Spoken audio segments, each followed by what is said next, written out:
नमस्कार, बात प्रॉफिट की चैनल में आपका स्वागत है। बात करेंगे अक्षिता कॉटन कंपनी के बारे में। तो अक्षिता कॉटन कंपनी एक बेहतरीन सेगमेंट में काम करने वाली कंपनी है। जैसा नाम से क्लियर है, कंपनी पूरी तरह से कॉटन सेगमेंट पे डिपेंडेंट है और कंपनी जो है कॉटन्स का प्रोसेसिंग, मैन्युफैक्चरिंग का काम करती है, सेल करती है। और इस शेयर में अभी के टाइम काफ़ी अच्छा निवेश का नज़रिया बन रहा है।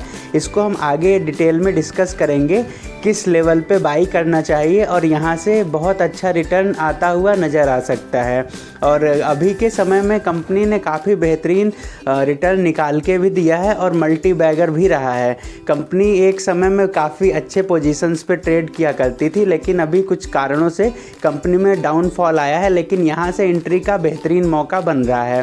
कंपनी के अगर गुड पॉइंट्स की बात करें तो जो प्रॉफिट ग्रोथ है, कंपनी 71.2% के CAGR से लगातार रिटर्न निकाल के दे रही है और अच्छे CAGR के साथ साथ कंपनी का रिटर्न ऑन इक्विटी भी 38.8% की रेशियो से ग्रो कर रहा है।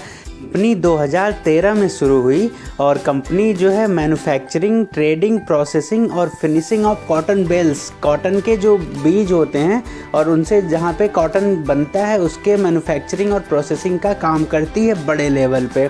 और कंपनी इस लिहाज से बेहतरीन परफॉर्मेंस करती हुई नज़र आती है। और कंपनी की जो प्रोडक्शन कैपेसिटी है वो 87,600 मीट्रिक टन पर एनम का है और इस लिहाज से कंपनी बड़े लेवल पे काफ़ी अच्छा मार्केट शेयर भी होल्ड करती है। और कंपनी की जो प्रोसेसिंग यूनिट है वो गुजरात के माहेसाना डिस्ट्रिक्ट में स्थित है और वहाँ पे कंपनी के पास 48 गिनिंग और प्रेसिंग मशीन्स हैं और इन मशीन्स की मदद से कंपनी अपने काम को अच्छे ढंग से पूरा कर पाती है। और 48 इसका मतलब बहुत बड़े लेवल पे कंपनी इस कारोबार को कर रही है। रेवेन्यू ब्रेकअप की बात करें तो यहाँ पे बहुत बड़ा पॉइंट निकल के आता है। जो कंपनी का सेल्स है वो 97% सेल्स से आता है रेवेन्यू और अदर से जो है 3% का कंपनी प्रॉफिट जनरेट करती है। और जियोग्राफिकल की बात करें तो एक्सपोर्ट से कंपनी 31% का रेवेन्यू जनरेट करती है और डोमेस्टिक से 69% का। तो इस लिहाज से कंपनी में एक जो बड़ा चेंजेज होने को दिखता है कि जो कंपनी का ज़्यादातर हिस्सा है वो रेवेन्यू का वो भारत से ही आता है, अपने घरेलू व्यापार से आता है। तो इसलिए कंपनी जियोपॉलिटिकल कोई भी अगर मैटर होता है तो कंपनी के ग्रोथ पे कोई भी ज़्यादा प्रॉब्लम नहीं आने वाला है, क्योंकि अक्सर आजकल तो यही देखने को मिल रहा है जहाँ पे बाहर का ज़्यादा रेवेन्यू है विदेशों का, वहाँ पे प्रॉफिट काफ़ी ज़्यादा डाउनफॉल आता हुआ नज़र आ रहा है। लेकिन यहाँ पे ऐसी कोई सिचुएशन बनती हुई नज़र नहीं आती है। और इंटरनेशनल प्रेजेंस की बात करें तो company Bangladesh, China, Indonesia, Thailand, Vietnam, Europe, Morocco और सिंगापुर जैसे बड़े देशों में कंपनी अपने माल को प्रोवाइड करवाती है।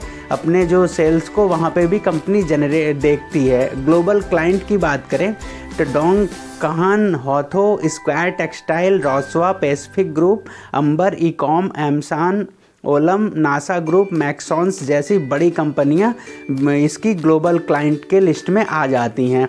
मार्केट कैप 836 करोड़ का है। इस लिहाज से कंपनी छोटी है। करंट प्राइस 32 का चल रहा है और कंपनी का 52 वीक हाई 62 का है और 52 वीक लो 18 का है। तो कंपनी लगभग अपने 50% 52 वीक हाई से लो पे ट्रेड कर रही है।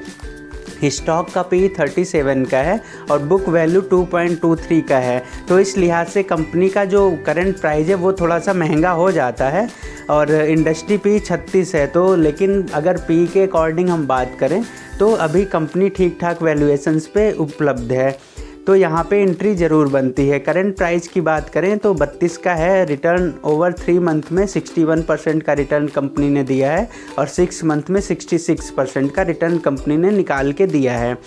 तो जो पीयर्स हैं इनमें ट्राइडेंट, वेल्सन लिविंग, रेमंड, गार्वे टेक्नोलॉजी और गो फैशन जैसी बड़ी कंपनियों से कंपनी का पीयर्स है।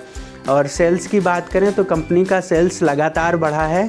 जो कंपनी 2021 में 619 करोड़ का सेल्स जनरेट करती थी वो अभी मार्च में 553 करोड़ का हुआ 2023 में कुछ कारणों से घट के, लेकिन TTM बेसिस पे सेल्स बेहतरीन रहा है, वो 873 करोड़ का हुआ।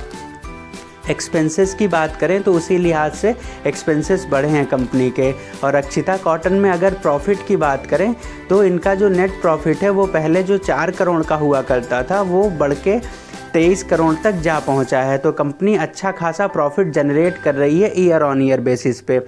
और प्रमोटर की होल्डिंग भी बढ़ी हुई है। प्रमोटर्स जो 69.65% का स्टेक होल्ड करते थे वो अभी बढ़ के 69.97% तक जा पहुँचे हैं। FIIs ने अपने स्टेक को बढ़ाया है, जो जून क्वार्टर में 3.343 का था वो बढ़ के 5.32 का हो गया है। और पब्लिक की होल्डिंग 24.70 से कांस्टेंट बनी हुई है। यहाँ पे जो मेन मुद्दे की बात आती है तो कंपनी का शेयर लगभग जो 32 रुपये के आसपास ट्रेड कर रहा है।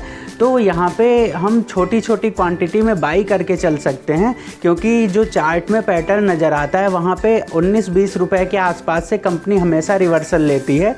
तो अगर 19-20 तक अगर ये शेयर मिलता है तो बल्क में हम परचेज कर सकते हैं, लेकिन 32 रुपये पे बहुत शॉर्ट क्वांटिटी में लेके चलेंगे।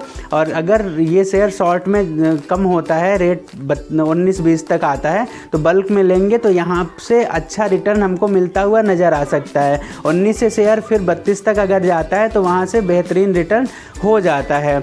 तो इस लिहाज से कंपनी पे ज़रूर नज़र बना के रखें। तब तक के लिए इन्वेस्ट करते रहिए, मस्त रहिए। धन्यवाद।